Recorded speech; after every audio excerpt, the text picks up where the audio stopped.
Eu estou aqui com esses dois conectores P10 e eu quero perguntar para você, você sabe a diferença desses dois conectores?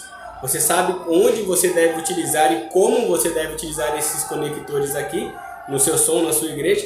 Então, se você não sabe, quero te convidar, vem aprender sonoplastia conosco. Se inscreve aqui no canal, já deixa seu coraçãozinho, seu like, tá bom? Comenta aí, se inscreve, ativa as notificações e vem aprender sonoplastia com a gente, tá bom? Fiquem com Deus e te espero lá!